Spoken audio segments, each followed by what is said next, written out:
Саламатсыздар, урматтуу замандаштар. Кабар улуттук маалымат агенттигинин Санжыра программасы кайрадан эфирде. Мен сиздерге азыр келген конок менен тааныштырып коеюн. Баарыңыздарга белгилүү жигит Кубан Чороев, Байыркы көчмөн цивилизациясы коомдук фондунун төрагасы. Куш келипсиң, Кубан. Мына урматтуу замандаштар, өзүңүздөр билесиздер, бир айдан бери ошо эл оозунда Төлөк Төрөкан уулунун кыргыз эл санжырасы айтылып келе жатат. Бүгүн ушул Төлөк Төрөкан уулунун кыргыз эл санжырасын биз эфирге алып чыгып атабыз. Муну иликтеп жүргөндөрдүн бири ушу Кубан Чороев, Темир Токтогазиевдер. Мына бүгүн Кубан өзүң келип отурасың. Ушул кыргыз эл санжырасы деп Төлөк Төрөкан уулунун китебин көпчүлүк азыр талкуулап жатат. Сатып да алды болуш керек, элдин колунда бар. Мына азыр ушул Кубан ушул китеп боюнча дагы бир маалымат берип койсоң. Анткени бул китеп 7000 жылдык кыргыздын тарыхын камтыган китеп экен. Бул китеп кайдан пайда болду? Бул китепти мурун биз эмне үчүн билген эмеспиз? Кандай таптыңар жолун? Ушуну бир баштап берсең. Бул китептин тарыхы дагы мындай өтө кызык болду да. Анткени себеби бул Төлөк Төрөкан уулу аксакал 2016 жылы ушу Кыргызстанга келип өзү анан ушул китептин кириллицада жазылганын ушул кыргызстандыктарга мындай кыска маалымат берип кеткен болчу да. Бул ошондо 86 жашында экен. Анын айтымында бул китеп ушул мындан 7-чи кылымда бир Моңолбай деген бай болгон экен. Ошол киши айткан экен, бул китеп ошол убакта Бакаут жазуусу менен жазылган экен да. Бул Бакаут жазуусу деген азыркы могу Орхон Енисей деп жазуусу деп айтып атпайбы. Мына ошол жазууда кыргыздардын өздөрүнүн жазылган тарыхы бар экен да. Анан ошол Моңолбай деген бай айтат, ушул Бакаутту окуган жалгыз мен эле калдым. Ушул жазууну эми кайра араб арибине көчүрөйүк деп. Мына ошондо кыргыздын байлары, бийлери чогулуп мындай кеңеш жүргүзгөн экен. Ошол кеңеште Моңолбай айткан экен, эми бунун кайра араб арибине жазганга ошонун кызматына канча акча кетет дегенде ошо Моңолбай айткан экен, мен 90 000 коюм бар, ошонун бардыгын иштеткиле депчи. Ошондо баягы аксакалдар бар чогулуп айткан экен, жок, эми бул жалпы Кыргыздын иши болуп аткандан кийин ар бир бай кой чыгарып ушуну иштетсин деп жалпысынан 13,5 000 кой чыгарышкан экен. Жок, 13,5 эмес, 135 000, жалпысынан 135 000 кой чыгарган экен ортoko ушул китепти кайра Бакаут тамгасынан араб арибине жазганга. Ошондо бүгүнкү эсеп менен эсептегенде бир койду $100 деп эсептегенде деле бул 13,5 миллион доллар кетиптир да азыркы мындай. Кечирип кой, Кубан. Биз тактап коелучу. Бул Моңолбай деген киши ким? Бул кайсы жердик киши? Бул кайсы жерде болуп атат бул окуя? Бул окуя ушул кыргыздардын арасында эле болуп аткан окуя. Бул баягы кайсы жерин бардыгын тактап айткан эмес да. Бул ошол доордо кыргыздар кайсыл жерде жашаса, чоң территорияда эметкен да. Ошондо бир кандыкка баш ийген кыргыздар да, эми уруулардын аксакалдарын чогултуп айтылып аткан жер экен да. Тактоо бербептир. Бирок ошондо мына ошончо 135 000 койду иштетип, ошол Бакаут жазуусунан ушу араб арибине жаздырган экен да. Ал убакта буну уйдун терисине жазган экен да, бул Бакаут жазуусу менен. Ошондо бир топ эле аалымдарды, бир топ билгилерди ушул ишке баягы иштетсе керек да.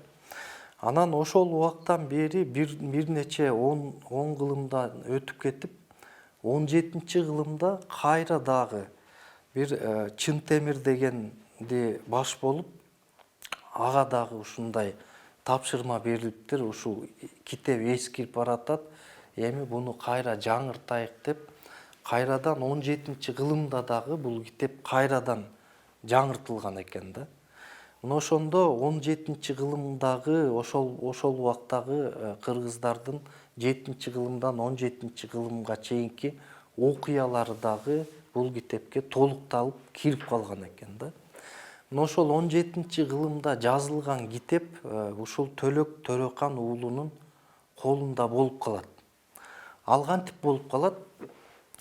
Совет доорунда 30-жылдары Кыргызстандан Акун Газы, анан Данияр Газы деген кишилер Кытайга качат да. Ал убакта билесиңер, кулакка тартып ушундай мезгилдерде эски замандын китептерин өрттөп жок кылып отурган мезгил. Ошондо булар Кытайды көздөй качкан экен. Мына ошондо жолдон Акун Газыны Совет өкмөтүнүн аскерлери атып коет.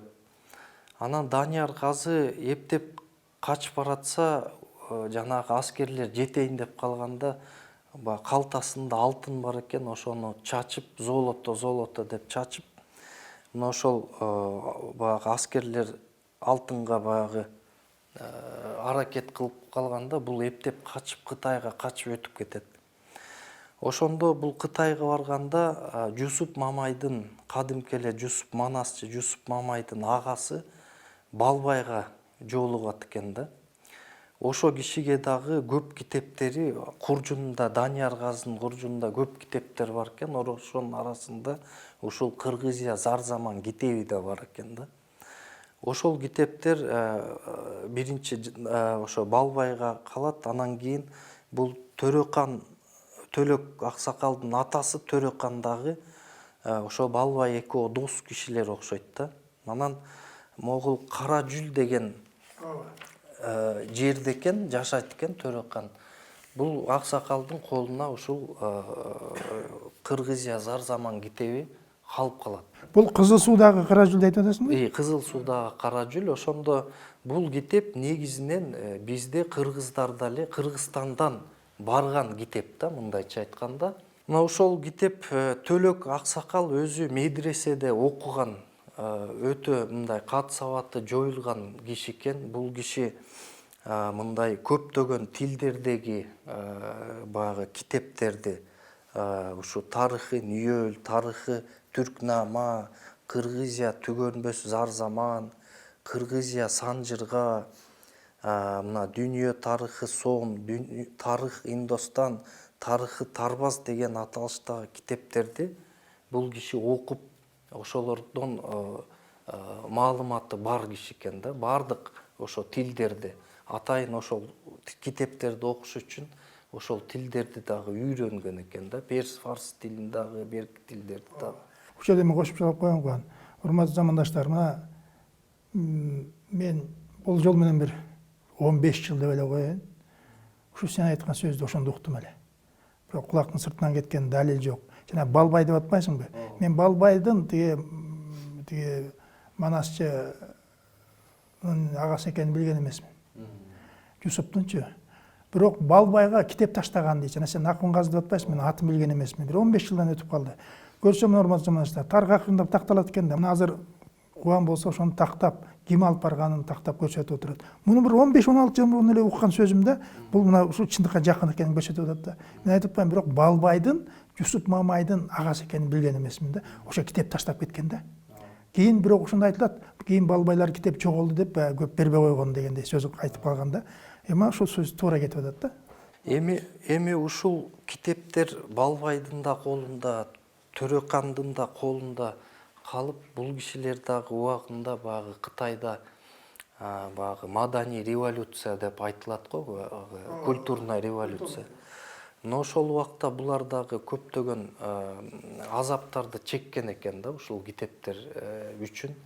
Анткени себеби ал убакта Кытайдын мамлекети дагы көптөгөн ушундай китептерди өрттөп, ушундай куугунтук кылган экен да. Мына ошого карабастан ошо Төлөк аксакал ошо китептен маалымат алып, мына өмүр бою бул китепте дагы жазат, ошо тирлик дейм, анан бул жакта аманат жатат, кыргыз элине ушул тарых калып калса экен деген. Мына ошентип жүрүп 80ден ашканда ушул китепти өзү жазууга чыгарып, мына 2012 жылы бул китеп араб арибинде Кызыл Сууда басылып чыккан да. Мына ошодон кийин көп өтпөй 2016 жылы Улуу Тоолор басмаканасы Кыргызстандагы ошол араб арабинен кириллицага өткөрүшөт. 16 жылы келгенде ошо Төлөк аксакал бир 100 чактуудай китепти Кыргызстанга алып келген өзү менен кошо. Анан баягы элдерге, жолуккан элдерге улам тартуу кылып берип отуруп ошо тарап кетти да. Анан ошонун бир экземпляры белгилүү бүгүн келмек эле, бирок келе албай калды. Темирбек Токтогазиев агабыз да ушул экземпляры калып калат. Анан ал киши дагы көптөгөн баягы жанагы башканы коюп Манасты чыгаруусунда ушул китептен кээ бир тарыхтарды айтып жүргөн болот да. Анан могул ушул жылда эле Дастан Сарыгулов ушул китепке кызыгып сурап калат, бул китеп эмне болду, кандай болду деп. Анан ошол китепти окуп, анан Дастан Исламович Сарыгулов баягы бул китептеги тарыхый окуяларды өзүнүн баягы Киселев, Окладниковдон окуган окуялардын баардыгын көтөрүп келип, ошол жөнүндө 4 сааттык эфир жазышат да. Андан көп өтпөй эле мага ошо Темирбек байкелер кабарлап калды, ушундай келсең бир сөз бар эле деп. Анан ушул китептин тарых таржымалын айткандан кийин мен дагы бир жумадай ушул китепти окуп, анан мага кызык болгон жери бул жерде кыргыздын таралышы жөнүндө окуялар өтө уникалдуу мындай манерада буга чейин мен кезиктирбеген мындай таржымалында берилиптир да. Ошонусу өтө кызык болду. Анан биз баарыбыз ошо үчөөбүз чогулуп айттык, эми бул деген кыргыздын аманат тарыхы экен. Убагында баягы аманат болуп сакталып калган, анан аманат болуп Төрөкан аксакал жеткирейин деп аракет кылыптыр. Эми бул жалпы Кыргызга мындай мурас катары, бир рухий өрнөк катары дагы мындан ары кызмат кыла турган китеп экен деп биз ушул китепти басып чыгарууга аракет кылып, мен ушу досторумдун арасынан демөөрчүлөрдү таап, ушул китепти бир 1000 нускада басып чыгардык да. Ушул жок дегенде тарыхка кызыгып аткан Кыргыздын арасында санжыра тарыхка кызыккан инсандарыбыз алып калса, андан ары дагы баягы элге жеткиреби деген ниетте да. Анан бул жердеги окуялардын өтө өзгөчөлүктөрү эмнеде, баягы стилистикасында. Баягы кыргыз тили, мен ушул баягы чоң аталарымдын сүйлөшкөндөрүн, баягы илгерки чалдардын баягы стиль, сөзүнүн стили кулагымда калып калган. Эми ушул китептен ошону мен окуп атам да, баягы кыска, нуска, эч кандай мындай түз сүйлөгөн баягы ашык сөздөр жок, ушундай берген да, мындай калп эмелери жок, баягы болгонун болгондой берген окуяларды. Анан өзгөчөлүгү эмне? Баягы Кыргыздын 7000 жылдык тарыхы ушул жерге батып кеттиби деп дагы деген сөз болушу мүмкүн да. Бул китепте баягы кыргыздарда илгертен тарыхында болгон мындай өтө олуттуу тарыхына башынан өткөргөн окуялар гана жазылган экен да. Ал эми мындай жай турмушта жашаган мезгилдерин бул замандан кийин 300 жыл, 700 жыл кыргыздар жай турмушта жашаптыр деп эле берип койгон да. Анан экинчиден бул жерде тарыхта өтө көп сабактар бар экен да. Кыргыздар кайсыл убакта хан кандай хандардын астында жашаган, ал хандар кандай саясат жүргүзгөндө чоң жетишкендиктерге жеткен жана кандай маалдарда кыргыздар ушундай тарап саны азайып кеткен, ушундай башка элдерге сиңип кеткен. Bunun бардыгы бизге тарыхый сабак деп эсептейм да. Анан маселе бул жерде өзгөчөлүгү мен жанагы айтып кеткендей кыргыздардын таралышы жөнүндөгү уламышы менен бүгүнкү илимий археология анан палеогенетиканын мындай төп келгендиги өтө кызыктырууда да. Мисалы биз айтып келебиз баягы Енисейлик кыргыздар деп эле ушул менен баягы биз ареалды ушуга чектеп койгонбуз да. Бул жерде айтылат да кыргыздардын түп атасы ошол убакта түрк менен түтөк. Экөө Аму дарыясы менен Сыр дарыясынын боюнда жашаган. Түтөктүн уулдарынан ушу түтөктөн кыргыздар тарайт экен да. Бул жерде ушундай маалымат берген. Түтөктүн Жавами деген уулунан Ыстам деген баласы болот экен. Ыстам деп аталган себеби бул Ыстам таштан там салган экен. Ошол түрк балдарынын арасында тастан там салып жүрүп, буну Ыстам деп койгон экен да. Ыш там да, баягы тамда от жаккандан кийин ыш. Ал эми түтөк болсо, бул тарыхта эң биринчи, бул жерде да жазылып жүрөт, эң биринчи отту ойлоп тапкан, ушул отту тараткан инсан катары жазылат да. Бул түтөк жөнүндөгү маалыматтар бул гректердин мифологиясында дагы Прометейге караштуу да. Алардын мифологиясында Прометей ушундай отту элге тараткан. Ошо кызык нерсеси Прометей скифтердин ханы болгон, царь болгон деп жазат да. Эми бул жерден карап көрсөк, ошол Аму дарыянын менен Сыр дарыянын боюнан Ыстамдын балдары, Ыстам өзү Уралдын тоолоруна, анан Эдил суусунун бойлоруна көчкөндүгү жөнүндө жазат да. Ушул жерден мен де кошумча коеюн. Бул 7000 жылдык кыргыз эл санжырасы деп атпайбызбы? Ушу айтканыңда бир аз окшошуп турат да. Бул китеп Абулгазы Бахадурдун китеби бар, өзбек, Хивинский хан деп коет. Ошондо окшоштугун карабайсыңбы? Ошондо бир аз айырма бар да. Хамсам Яфас деп атпайбызбы? Яфастан түрк дейт, түрктөн түтөк дейт.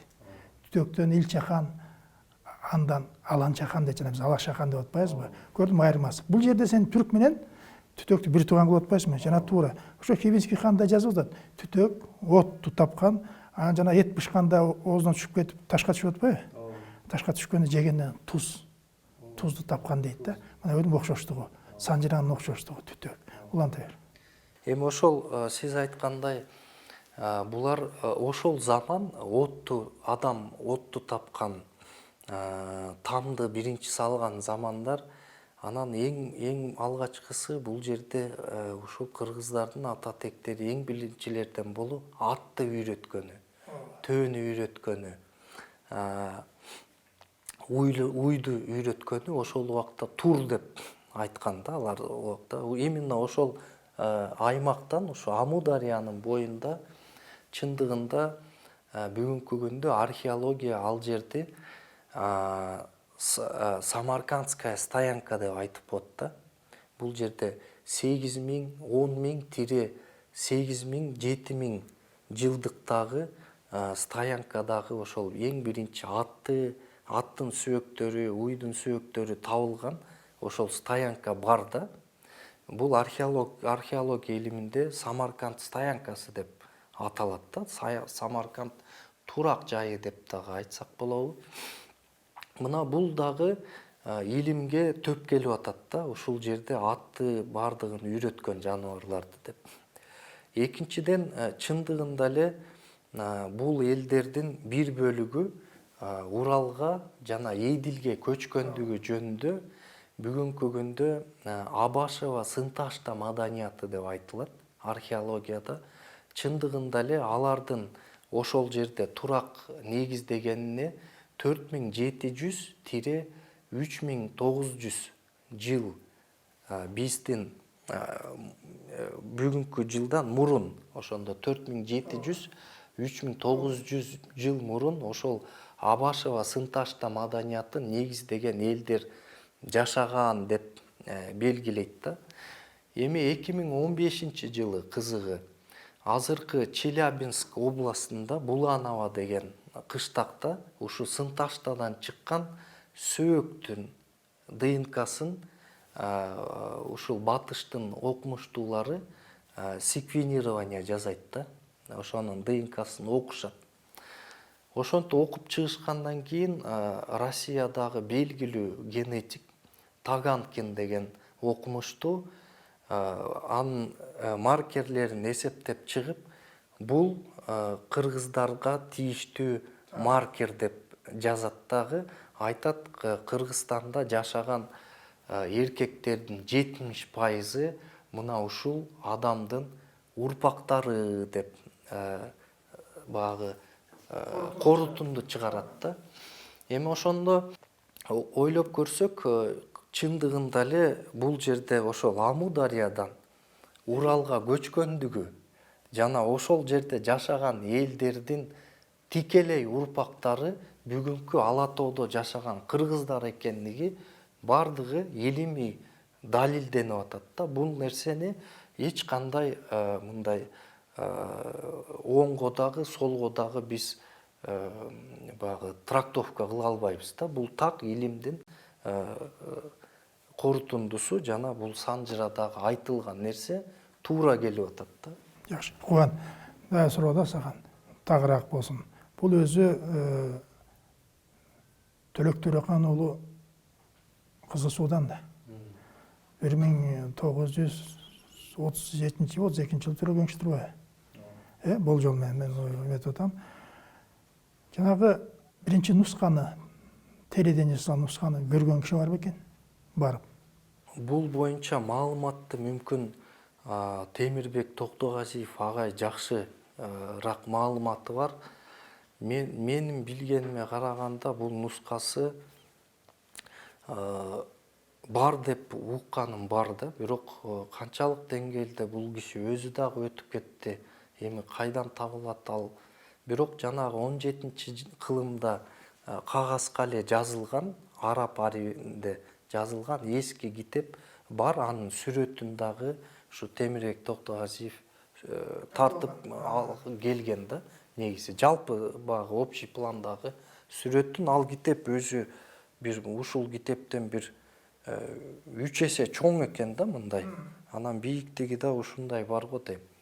Анан негизи айтылып жүргөн Төлөк Төрэкан уулу ошол китептен багы ошонун негизинде кыскартылган версиясын ушул жерге кийиргенин жазганы бар. Анан экинчиден ал киши айтып жүрчү дейт, бир 290дой бет мен берген маалыматты чыкпай калыптыр депчи. Анткени себеби бул китеп Кытайдын мындай цензурасынан өткөн китеп да, мисалычы. Анан ошондуктан эмне маалыматтары, кандай маалыматтары кирбей калды, аны Темирбек Токтогазиев агай жакшыраак билет да ушул.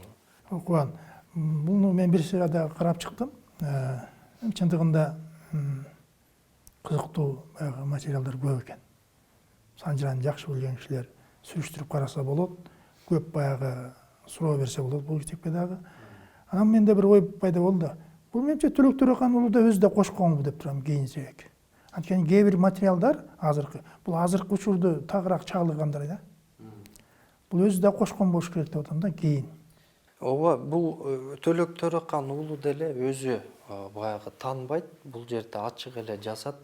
Акыркы ошо жылдардагы баягы кыргыздардын арасында чоң сакталып калган окуялары ушул Төлөк Төрэкан уулу тарабынан жазылып алынып ушул жерге кошулганда, мисалы айтсак, бул жерде Шырдакбектин окуясы кенен анан терең берилген да. Шырдакбектин, Курманбектин окуялары бардыгы терең, ушу мындай буга чейин биз билбеген фактылар, билбеген окуялар ушул жакка киргизилген да. Анан бул дагы кыргыздын багы санжырасынын бир олуттуу бөлүктөрү да, мындайча айтканда. Ошондуктан бул жерге мындай Төлөк Төрөкан уулунун өзүнүн багы көрүшүндө кайсы окуя кыргыз үчүн олуттуу дегендердин бардыгы бул жерге кошкон деп айтсак болот да бүгүнкү күндө. Мен бир жерге токтоло кетейин. Бул айтып атпайм, ойлончу нерселер көп экен. Биз маны барып көргөн жокпуз, билген жокпуз. Мына береки Багыш эли баяны деп бир темасы жүрөт. Ошол Багыш эли баянында ошол жана Бакай, Манас бар жүрөт да. Анан ошол жерде бир кызык окуя жазылыптыр. Кыргыз ал жерде бир кыргызды басып алып, бир күнү калмактар басып алып, бул жер талаш болгон дейт. Кийин Манас Ошченге барып тактысын коюп, бул талаш эмес, талас деп негиздеген деп айтып жүрөт. Өзүң окусаң керек, бул абдан кызыктуу. Бул талас илгери Тар өзөн деп айтылган экен. Бул китепте жазып жүрөт. Кийин жана бир калмак жеңип алып ээлеп, бир кыргыз жеңип алып ээлеп аткан үчүн талаш жер деп, талаш жер. Бул калмактык эмес, кыргыз эмес дегендей талаш деп айтылган экен. А Манас болбой эле бул талаш эмес, талас деп койгон дейт да. Мына ушул жери абдан кызыктуу болду мага дагычы. Анан бул жерде бир кызык нерсе бар экен. Жана биз эр агыш деп атпайбызбы? Хан көтөргөндө Сейитбектин заманында Дөлөн Аксакал дейт. Дөлөн Аксакал Энесейден кыргыздарга таарынып, туз ашуусун ашып ат башыга келет дейт. Ошо кызык болуп атат да. Ошондо Сейитбек Аксакал баягы Дөлөн Аксакалдын таарынганын түшүнүп, көп элдерди артынан жиберген дейт дагы, Дөлөндү баягы бий кылып койгон дейт. Ушу Дөлөн азыркы учурда Долон деп Төлөк Төрөкан уулу жазып атат да. Мына карабайсыңар. Дөлөн, Долон айырмасы жок. Бирок ошону дагы, ошон үчүн айтканым ошол, бул иши да өзү кошсо керек. Ушуну жазып кеткенде мени таң калтырды да. Бул менин уккан эмесем Тар өзөн, талаш жер деп, кийин талас деп айтылган экен. Бул да болсо ойлонтуруучу нерсе. Экинчи нерсе, жана Багыш эли баян дегенде айтып атпайбы? 1344 жыл мурун дейт. Багыш элин эр багыш бийлеп турган дейт да. Ошол урукта Манас, Бакай, кошойлор болгон дейт. Мен бир нерсеге токтолоюн деп атам. Бул жерде 1344 жыл мурун эмес, 1344 жылбы деп деген ой келет. Анткени мындан бир 20 жыл десем жаңылбайт болушум керек. Мен укканым бар да. Бул кыргыз тарыхында бир тарыхчылар менен сүйлөшүп калганда бир сөз болгон да.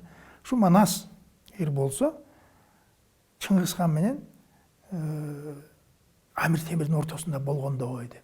Анткени Амир Темир 1335-1340 жылдар төрөлөт өзү. Ошол учурда Манас төрөлгөн дейт. Амир Темир 1405 жылы Пекинге чоң атасынын өчүн алам деп 100 000 аскер менен кетип баратканда жолдон мүртөлөт да. Анан 100 000 аскер кайрылып кеткен дейт. Бул эгер айтылган сөз. Кыргыз оозунда калганда. Ал эми астыга баягы чалгынчы болуп кеткен кыргыздар болгон. Манас баштап кеткен дейт.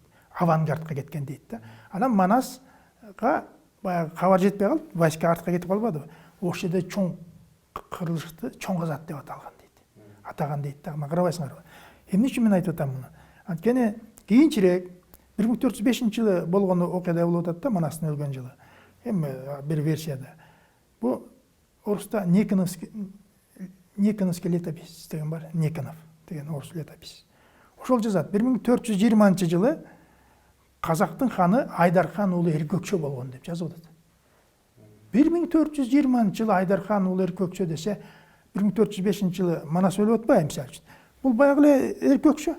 Казак Айдархан уулу Эркөкчө көрдүңбү? Тарыхта азыр бул дал келип атканы да, мындай окшоштуруп келсек. Ал менде бир сөз болот. 1405 жылы Семетей жана Бухарага качса энеси менен. Кайра келип 15-16 жашында келип жанагыларды өлтүрүп турабы? Өлтүрүп 1430 жылы атасына күмбөз салыш мүмкүн эле дегенде ой кетет да, жана 1344 жыл дегени мага бир окшоштуруп койдум да, ошого карапчы ушул сөзгө кошулганым да.